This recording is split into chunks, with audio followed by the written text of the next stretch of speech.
time is it? Set it up quick. That clock, wait on. All rise for the pledge. I pledge allegiance to the flag of the United States of America and to the republic for which it stands, one nation, under God, indivisible, with liberty and justice for all. Thank you, everybody. We'll call the meeting to order here, determine the quorum. Councilor Baumgartner is absent. Evers here. Ferguson is absent. I am here. Patterness here. We do have a quorum. We will call the meeting to order. Now is the time where it is a time for the public forum. It's the time we invite the public to address council. When addressing council, we ask that you provide your name for the meeting record. Speaking times are limited to 3 minutes. More time is required to resolve the issue. We'll always direct staff to follow up. So now is the time to approach the council.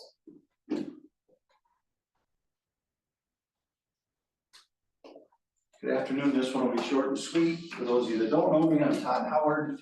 I am coming before you tonight to make you aware that September is National Prostate Cancer Awareness Month. And I challenge each and every man, not only in this room, but any that are out and listening, to get it checked. It is a simple blood test. It is not the uncomfortable test that we've known about and been heard about for years and years. It is a simple blood test that establishes your PSA baseline. It is very important, especially for the veterans that we have in our community, because of the simple fact that those of us that were deployed to Iraq and Afghanistan and some of the more recent conflicts, some of the exposure to the things that we have dealt with in those theaters of operation have been accepted much sooner by the VA that those are causing cancers in our troops. And guys as young as 25 are being diagnosed with prostate cancer. This is not an old man's disease anymore. So get checked, get the baseline established, and make it happen. It's real simple. It's just a blood test. Thank you, Howard. We appreciate that.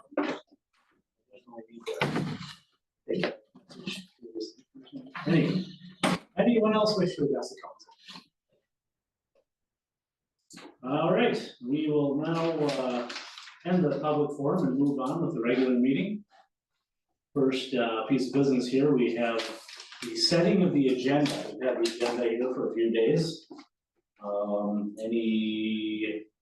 Any conversation? Anybody wish to make a motion on it?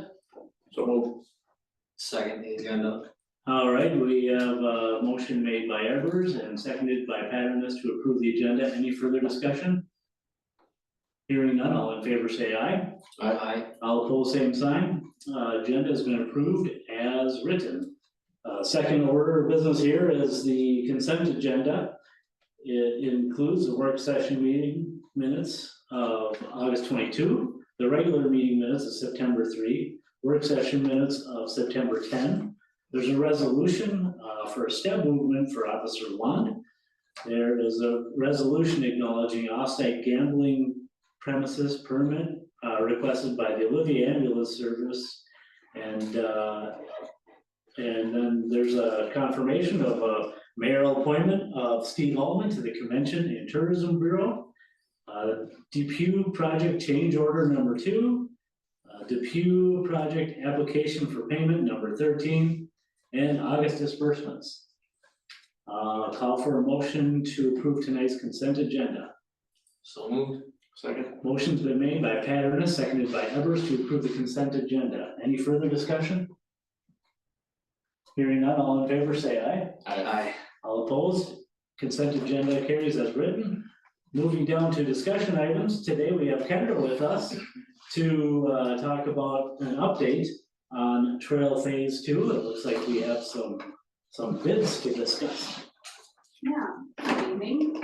I guess I'm just here to bring forward the, I feel very cold, so it's a sidebar. But anyways, for the bid results for Phase 2 of the trail.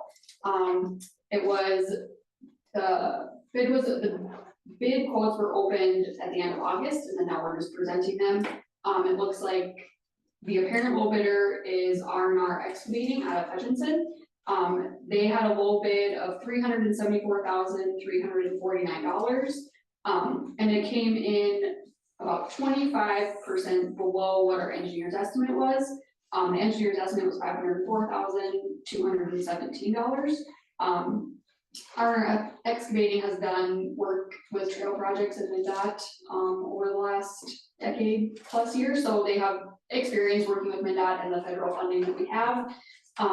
With that being said, we would recommend awarding the project to R&R Excavating. And they have, with that approval, MnDOT has already gone through the approval process with them. They being R&R Excavating, had a few extra pieces of paperwork that they had to go through to make sure that they were meeting labor laws and labor requirements that MnDOT requires, and MnDOT has approved that. And then this will also be brought to Rendell County on September 24th for their approval as well. I guess to elaborate on that, the other contractors that we had received bids from were MR Paving out of New Ulm, Dunick out of Princeburg, and Northdale Construction out of Albertville. I guess it's kind of a quick overview of the engineering or of the construction companies, but did you guys have questions on any of the bids? I put the diagram. Oh, Phase thank you. two. Yep, so phase 2 will be from Bayberry, where we'll connect to phase 1, and it'll go along the east side of Highway 71, it'll cross Highway 71 at Chestnut, and then north on the west side of Highway 71 to Pond Park. So with that, the work that's being done, because they would be getting started a little bit later in the season, we would require them to have all the grading and base done, so that when they would come back next year, the only thing that would need to be done is paving. So all turf establishments will be done, and then all the gravel would be in place, so it could be used.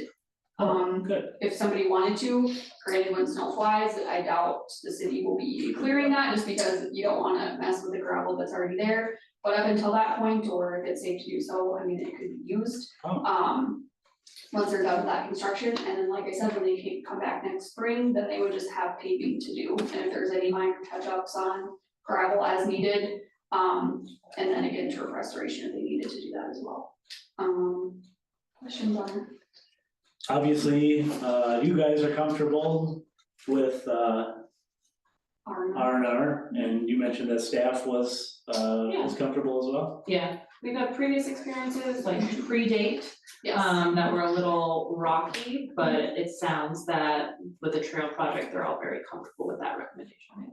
And I will say there has been some changes for R&R, not necessarily in ownership, but in, I'm sure what previous staff has dealt with and maybe comments that they had, but we have no reason to think that it wouldn't go smoothly with R&R on this project as well. Great. Council have any conversation to add here? Okay. Anybody want to move on it? Resolution 96. I'll make a motion to approve resolution 96. Second. Motion has been made to approve resolution 96, awarding the bid for the City of Olivia Active Living Trail Project Phase 2 to R&R Excavating Inc. for their bid of $374, $349, and 71 cents. Any further discussion? Hearing none, all in favor say aye. Aye. All opposed? Motion carries. Thank you. Did you want me to talk about I didn't see it on the agenda as far as the RPR. Well, it'd be the RPR stuff, and I know Brian Intertech was in on that too, but you want me to go over the other? Okay. So just as far as construction of the trail project, SEH had sent over a proposal for the RPR services and the construction admin for the construction of the trail itself. And I know that there was a Brian Intertech proposal that was also in there. So that would have been something that Elizabeth said, that there were some questions and some changes that were wanted to that, so we don't have to approve that part of it, and that's not a concern. We did actually get the approvals like 30 minutes before this meeting. Oh, did you? So the updated one is included in their packet. Okay, perfect. Yeah. But SEH sent over a proposal for, like I said, the inspection of the project and of the trail itself. I guess that would be for the construction of the trail, grading, aggregate base, bituminous trail paving, drain tile, along with other miscellaneous items, and the RPR is just out there to make sure that the contractor is putting it together per plan and per spec. But that would include us, to do the construction staking as well. So Matt Solmonson, our surveyor, would come out and he would set control points for the contractor, so that they could construct the trail based on the plans. It also includes construction administration, so reviewing, and receiving the applications from the contractor. If there are progress meetings to be held between the contractor and city staff, we review shop drawings for any structures on the project. And then we would also support county and city staff in reviewing and processing any change orders, if there were any, answering questions for the contractor.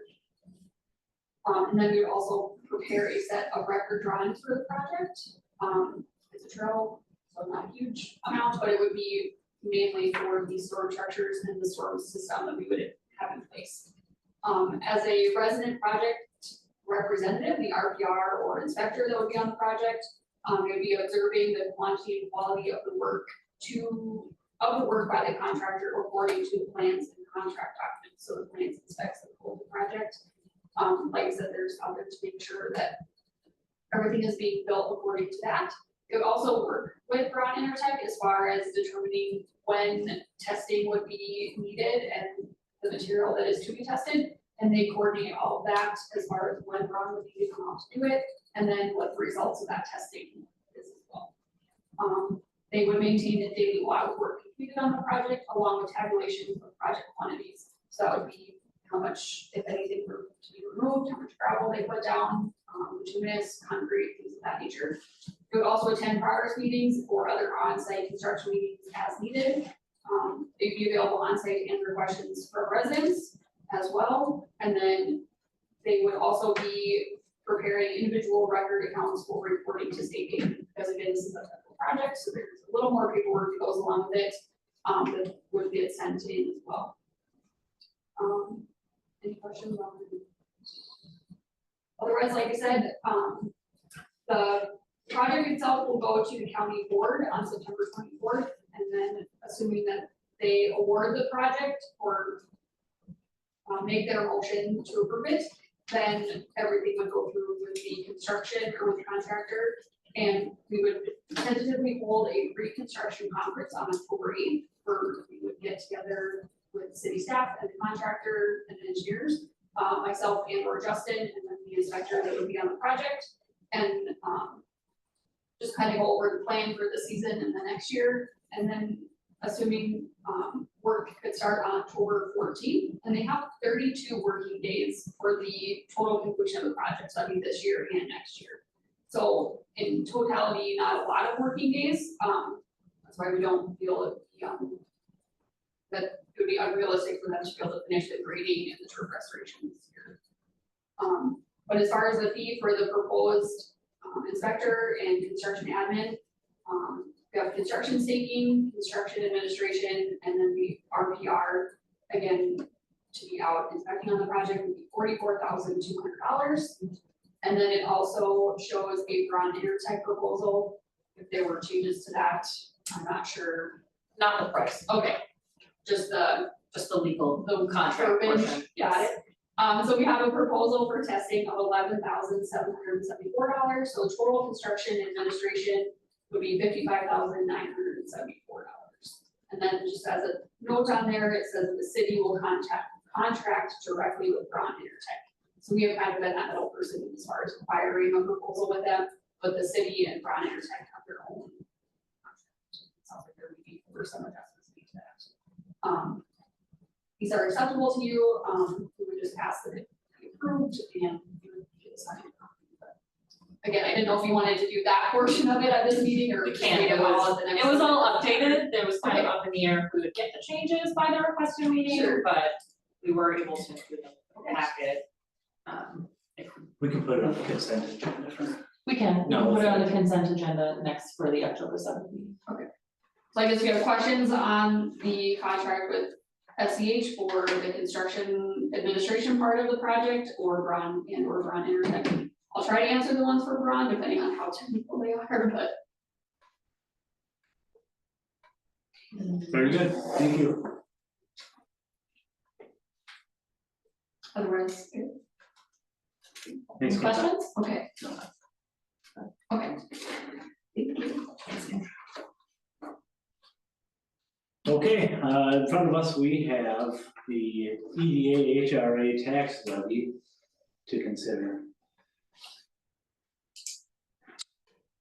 So council members were part of two separate budget work sessions this year, one in August, one in September, where we discussed both resolution 97 and 98, setting these limits. This was also approved by the EDA. They have this taxing authority. So that's what you'll see in the next two resolutions, the EDA HRA levy and then the general levy. For the general levy, as most people are aware, once you set a limit, you can go down. Before the end of the year, you cannot go up. Have you all had a chance to take a look at the EDA HRA levy proposal? Make a motion to approve the HRA EDA tax levy. Second. Motion's been made by Evers and seconded by Paternoss to approve the tax levy for the EDA HRA.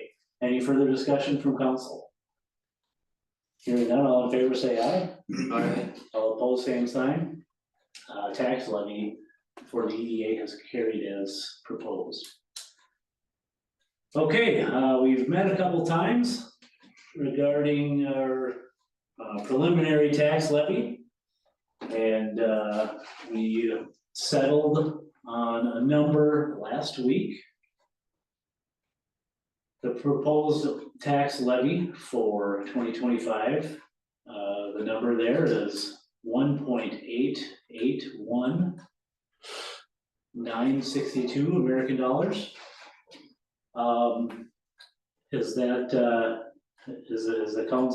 wish of the council to move forward on that number and also set a truth and taxation hearing date? And the date is December 2nd. Yeah, I guess we put quite a few hours into coming up with this. I think it's the best balance we can strike between not raising taxes overly too much in a given year and also respecting our reserves we have at the city right now and being responsible with that. And I know it took a fair amount of heated conversation, but we did come up with what was the consensus last week? Just want to make sure that we're still in the same boat here. All right, well, with that being said, I'll call for a motion to approve resolution 98.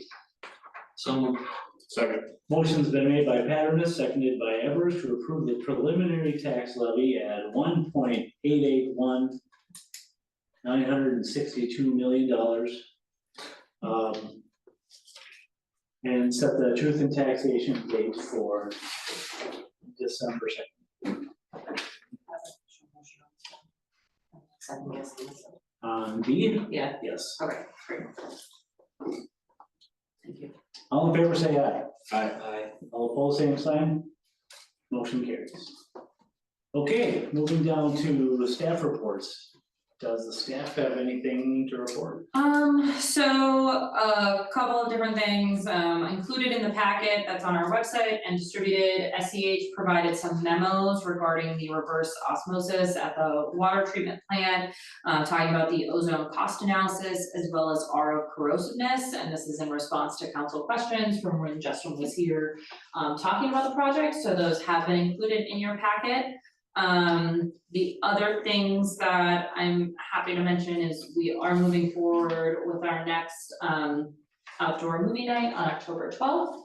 We're gonna be showing Hocus Pocus at Dirks Park. We're very excited to hopefully get the community together to also offer food trucks at 5 o'clock and trunk or treat at 5:30. So we're encouraging everybody to show up in costume. And then the only other report, which kind of falls under notices and communication, the administrative assistant position for the city hall admin closes on Wednesday, September 18th at 5:30.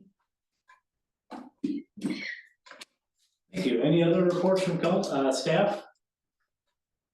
Any reports from council? We have a MMDC meeting Wednesday night, that's our Regional Economic Development Commission meeting, I guess I'll report on that, the first meeting in October. Other than that, I don't have anything either, so I'll call for a motion to adjourn. So move. Second. Motion's been made by Evers, seconded by Paternos to adjourn, any further discussion? Hearing none, all in favor say aye. Aye. All opposed, same sign. We are adjourned, thank you very much, everybody. Everybody.